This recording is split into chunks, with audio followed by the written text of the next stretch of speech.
Assalamualaikum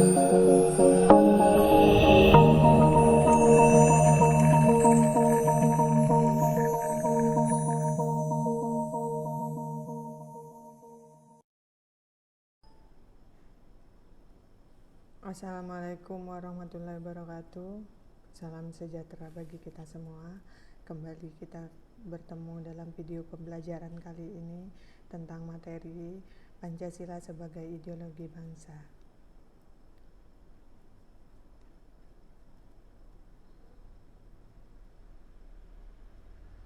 Berkaitan dengan judul pada slide awal tadi tentang Pancasila sebagai ideologi bangsa, maka pertama-tama terlebih dahulu kita harus memahami atau mengetahui dan mengerti tentang pengertian dari ideologi.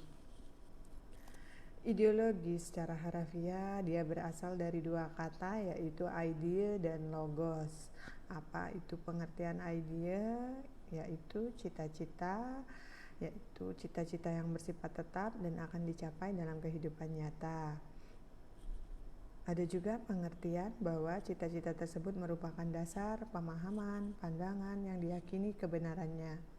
Berikutnya kata logos. Apa pengertian logos? Logos memiliki arti atau pengertian ilmu. Secara harafiah, ideologi memiliki pengertian ilmu pengetahuan akan ide-ide atau ajaran tentang pengertian-pengertian dasar. Nah, di sini ide atau pengertian yang dimaksud yaitu ide dan pengertian yang berkaitan dengan Pancasila itu sendiri. Pancasila sebagai ideologi negara Indonesia. Kalau kita lihat pada slide-slide berikutnya, bisa Anda baca sendiri, ada bermacam-macam pengertian dari ideologi itu sendiri. Nah, untuk beberapa filosof, dia mengemukakan pengertian tentang ideologi itu ada menurut Machiavelli, menurut Thomas Hobbes, dan juga ada pendapat para filosof-filosof lainnya. Nah, sebagai bahan referensi, mari Anda atau kita semua lihat bahwa pertama, pendapat bahwa ideologi adalah sebagai kesadaran palsu, biasanya dipergunakan oleh kalangan filosof dan ilmuwan sosial. Dan ideologi adalah teori-teori yang berorientasi pada kebenaran, melainkan pada kepentingan pihak yang mempropagandakannya. Ada lagi yang kedua, ideologi dalam pengertian yang netral.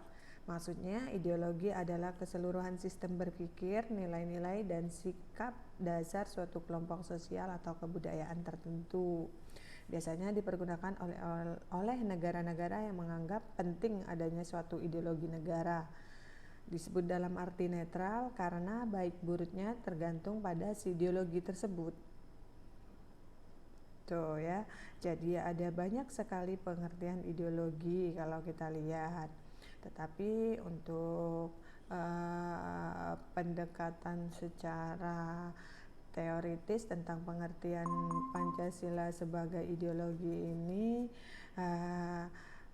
sebagai mata kuliah umum wajib, ada baiknya Anda cukup berpedoman pada pengertian ideologi secara harafiah saja agar tidak begitu membingungkan. Kalau dilihat dari pengertian secara filosof atau menurut pendapat para filosof itu sendiri, ada banyak pengertian-pengertian dari ideologi itu sendiri.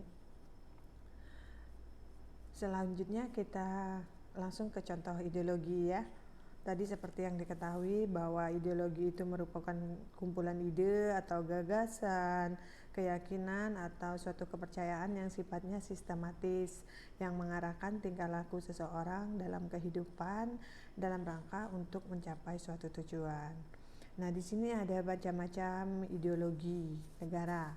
Ada ideologi absolutisme, ada autokrasi, ada ideologi sosialisme, demokrasi, egalitarianisme, ada kapitalisme, ada ideologi komunisme, dan banyak lagi macam-macam ideologi yang ada di dunia. Seperti yang kita ketahui bahwa Pancasila itu menganut ideologi yang berdasarkan pada Pancasila. Ideologi Indonesia adalah ideologi Pancasila. Kalau kita lihat pada beberapa slide yang sudah saya tampilkan tadi, kita tidak menemukan nama ideologi ini ya. Dengan kata lain, ideologi Pancasila itu dianut oleh bangsa Indonesia merupakan ideologi tersendiri yang disesuaikan dengan dasar negara Indonesia. Jadi Indonesia itu tidak berkiblat kepada beberapa ideologi yang ada di dunia. Mengapa demikian? Atau boleh nggak seperti itu? Kalau kita lihat kenyataannya sampai dengan saat ini ideologi Pancasila itu masih dipergunakan dan diakui menjadi ideologi bangsa Indonesia, berarti boleh ya. Nah, itu pertanyaan boleh atau tidaknya. Yang kedua, kita ke pertanyaan mengapa Indonesia tidak berkiblat atau merujuk kepada beberapa ideologi-ideologi yang ada di dunia, tetapi dia mempunyai pandangan sendiri tentang ideologi dari negaranya. Jawabannya bisa saya simpulkan bahwa mengingat aspek kenegaraan yang ada di Indonesia, unsur-unsur dari sebuah negara untuk membentuk negara itu berbeda dengan negara-negara lainnya.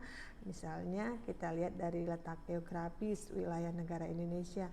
Indonesia merupakan negara yang sangat luas sekali dan terdapat kemajemukan atau keanekaragaman dari unsur pembentuk dari negara yang namanya penduduk. Penduduk Indonesia itu selain dalam jumlah yang banyak, juga dalam keanekaragaman kebudayaan, agama, adat istiadat yang ada yang membentuk unsur negara Indonesia itu sungguh sangat majemuk sekali. Sehingga kalau menggunakan ideologi yang lain yang ada di dunia itu kurang tepat dicocokkan di Indonesia, kurang tepat dan kurang cocok untuk diterapkan di negara Indonesia dengan keadaan negara Indonesia yang demikian. Sehingga the founding fathers memutuskan bahwa menyepakati dan memutuskan bahwa ideologi Pancasila itu adalah ideologi yang cocok untuk diterapkan di Indonesia, mengingat aspek kemajemukan yang ada di Indonesia, agar negara Indonesia bisa mencapai tujuannya dengan kemajemukan yang dimilikinya. Sehingga ideologi Pancasila digunakan oleh the founding fathers untuk dianut oleh negara Indonesia. Nah, ada pertanyaan lain lagi, apakah karena Pancasila tidak memenuhi kriteria sebagai ideologi? Nah, ini nanti akan kita bahas secara spesifik karena nanti akan kita jadikan salah satu bahan tugas untuk tugas kelompok ya. Yang ketiga, muncul pertanyaan, apakah karena ideologi ini hanya berlaku lokal di Indonesia saja? Kalau dilihat dari wilayah berlakunya, ya memang hanya Indonesia saja yang menganut ideologi ini. Mengapa hanya Indonesia saja? Tadi sudah penjelasannya sudah di awal, di poin pertama tadi sudah saya singgung. Dan yang ketiga, apakah karena tidak diemban oleh negara lain? Juga iya. Jadi ada suatu alasan yang spesifik oleh the founding fathers mengapa ideologi Pancasila yang dianut. Secara garis besar karena ideologi Pancasila itu lebih cocok diterapkan di Indonesia, ideologi yang didasarkan pada dasar negaranya sendiri. Kalau dilihat dari macam-macam ideologi tadi, memang tidak di urutan nomor berapapun terdapat ideologi Pancasila. Jadi itu adalah alasan mengapa ideologi Pancasila yang dianut oleh negara Indonesia.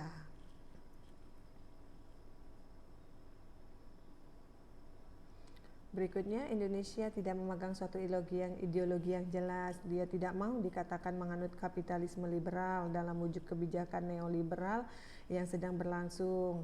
Indonesia juga tidak mau dikatakan komunisme, namun sosialisme masih banyak orang yang suka ya. Kalau komunisme jelas tidak, karena ideologi komunisme ini adalah suatu aliran ideologi yang tidak mengakui adanya ajaran agama atau tidak mengakui adanya Tuhan, alirannya bersifat ateisme, karena ini sangat tidak cocok sekali, bahkan bertentangan. Indonesia itu mengakui adanya Tuhan dalam bentuk berbagai agama, 6 agama yang diakui oleh negara Indonesia.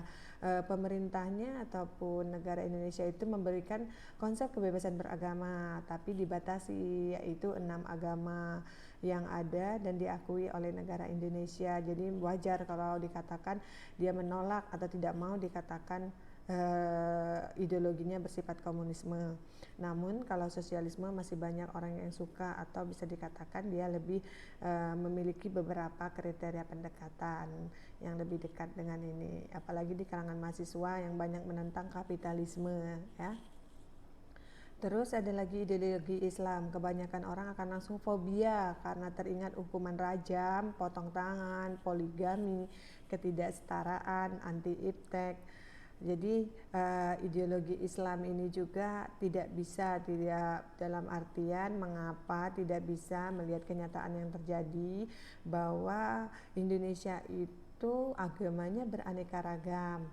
Kalau saja pada saat itu The Founding Fathers memutuskan untuk menganut ideologi Islam, tentunya maka yang akan terjadi seperti apa di Indonesia, karena Indonesia itu memiliki keanekaragaman agama.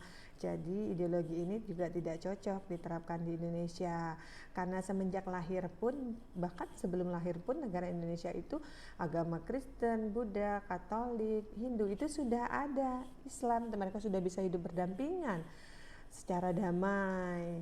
Jadi memang unsur-unsur pembentuk tadi dari keanekaragaman itulah maka muncullah negara Indonesia. Dengan keanekaragaman yang ada, bagaimana caranya agar tidak cenderung terpecah belah, diikatlah oleh semboyan Bhinneka Tunggal Ika. Begitu juga dalam penempatan ideologi yang dianut oleh negara Indonesia, didasarkan dengan nilai-nilai Pancasila. Nah, demikianlah penjelasan tentang ideologi Pancasila, mengapa ideologi Pancasila yang dianut secara garis besar. Ada tambahan sedikit ya, bahwa melalui semboyan Bhinneka Tunggal Ika dari kitab Sutta Soma yang dikarang oleh Empu Tantular, Pancasila itu melambangkan keanekaragaman bangsa Indonesia yang terdiri dari bermacam agama, ras, kebudayaan, bahasa, adat istiadat yang hidup di dalam NKRI yang dipersatukan oleh Pancasila. Oleh sebab itu, segala sesuatu yang hidup dan ada di Indonesia, nafasnya itu didasarkan pada Pancasila. Begitupun juga dengan ideologi yang dianut oleh negara Indonesia, oleh The Founding Fathers diputuskan bahwa ideologi Pancasila lah yang paling tepat digunakan. Sejauh mana peran ideologi dalam suatu negara? Yang pertama, ideologi itu berperan sebagai jawaban atas kebutuhan akan citra atau jati diri suatu kelompok sosial, komunitas, organisasi, atau bangsa. Dan yang kedua, ideologi itu memiliki peran untuk menjembatani antara The Founding Fathers dengan generasi penerus bangsanya. Dan yang ketiga, suatu keyakinan para pendiri yang menguasai, mempengaruhi seluruh kegiatan sosial. Nah, untuk penjelasan Pancasila sebagai ideologi secara umum cukup diwakili dengan video pembelajaran hari ini saja atau kali ini saja. Dan untuk kelanjutan Pancasila sebagai ideologi, nanti ada ideologi terbuka, ideologi tertutup. Terus Indonesia itu atau ideologi Pancasila itu masuk kepada kategori yang terbuka atau tertutup, akan kita lanjutkan di video pembelajaran kita berikutnya. Untuk pertemuan kali ini saya akhiri sampai di sini dengan wassalamualaikum warahmatullahi wabarakatuh, dan saya mohon subscribe dan komen atau like-nya bagi yang suka, dan nantikan video pembelajaran di video-video saya berikutnya. Sekian dan terima kasih, selamat belajar.